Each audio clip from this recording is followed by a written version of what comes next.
live inside Athens with the Lily Herne Band.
Hi, I'm Lily Herne. I'm Sophia Magdalena. I'm Al York. Well, Lily Herne formed in Ireland. We were actors together in a traveling theatre company in the west of Ireland, and the local development partnership needed a song for the President of Ireland because she was visiting, so they asked us. That was our first song, and it just kept going from there. Lily has poured so many influences, Irish rhythms, 70s psychedelia and folk, and her own dramatic poetry into something that we call dream rock. It's hard to describe it otherwise except vaguely. You just have to hear it. This one is called 16 Bixby, written by my drummer, Sophia Magdalena, my roadie, Freya York, and myself.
discovered Jimmy Page in my adulthood, I started considering the electric guitar. I never would have considered it before. I was totally hooked on acoustic. But the way Jimmy wails on his electric, I was like, oh man, you can just do some things you can't do with the acoustic. And so I started looking around for what I felt like might merge with me in the right way. And I didn't want one of those dirty electric guitars. I wanted like something like butter. And I know that the Byrds, like there is a Rickenbacker in the Byrds, but the way it's played is like really kind of twangy, and I didn't want the twang, I wanted the butter. But this does it all. It does the twang and it does the butter. And so when I discovered that, it was like, this is it, this is it. Rickenbacker, 12-string, butter.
How did you meet Lily? We met at the formation of the theater project in Swanton.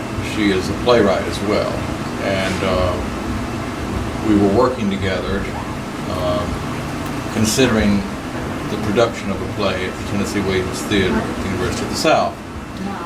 And we conceived the idea to take a theater company to Ireland. And since then, we've divided the duties. In Ireland, I was the head of production, which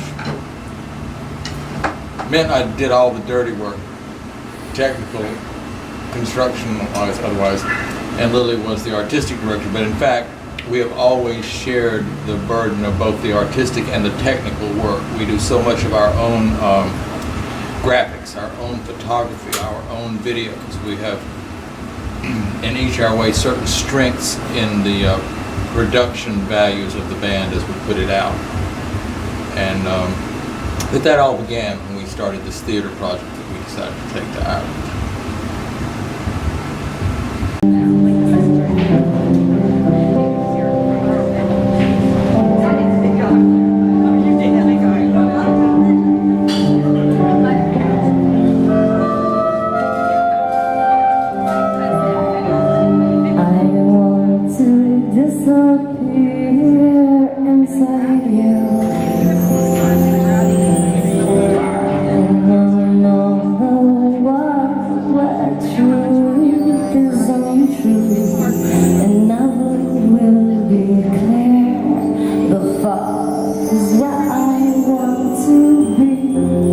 I do not want to see you.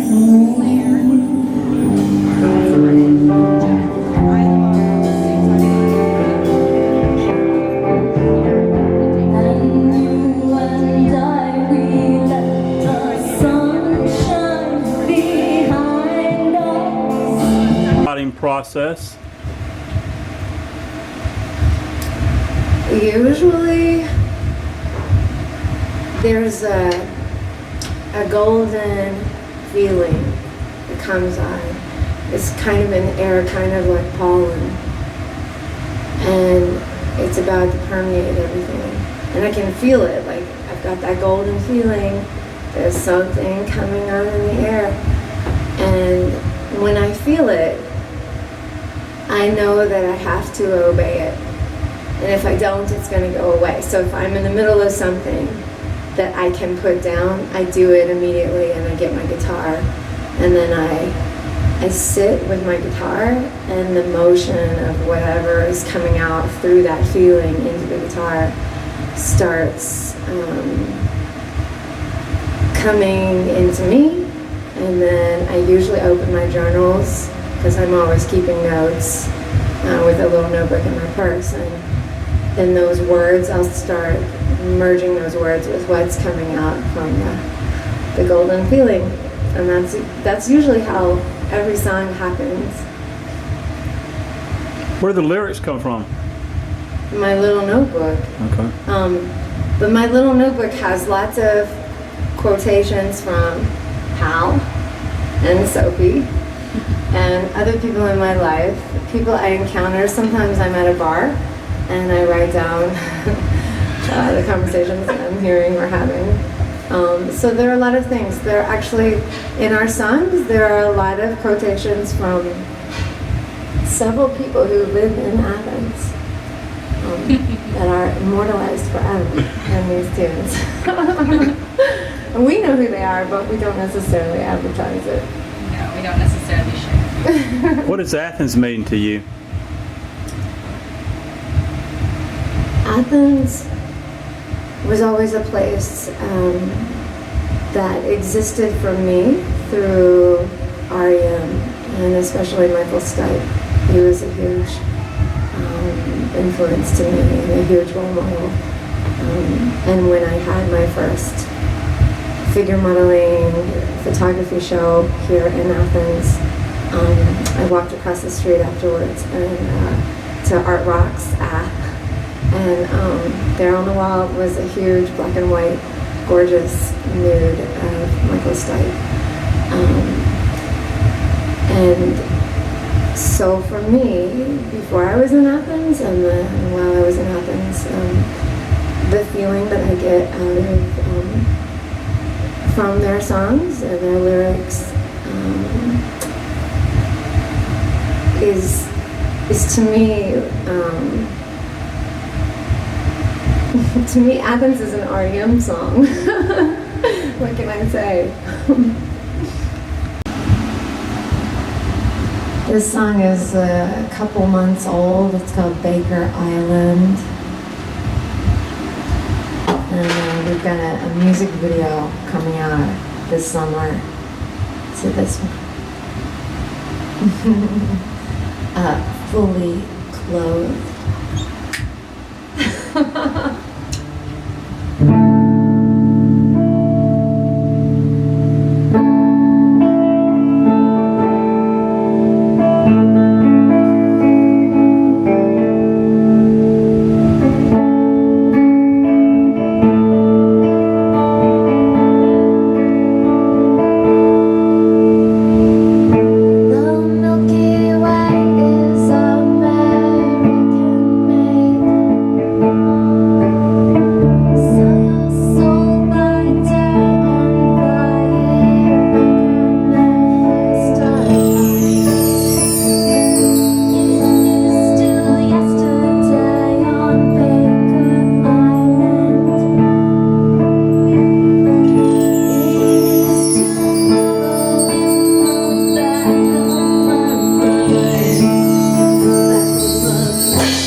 This was an instrument built by a Russian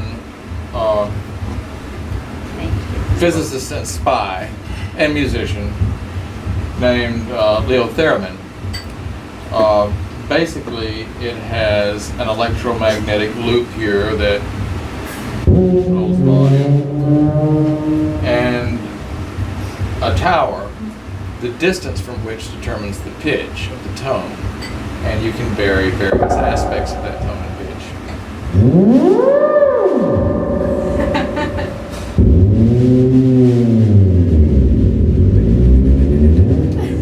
It is supposedly many people think it's the most difficult instrument to play. I think it's just according to your temperament.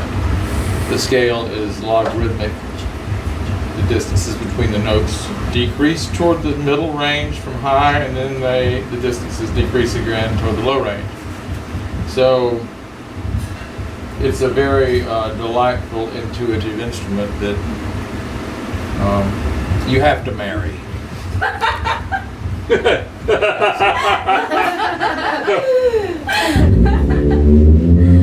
And it's antisocial. No one can come close to it but I. It suits you well.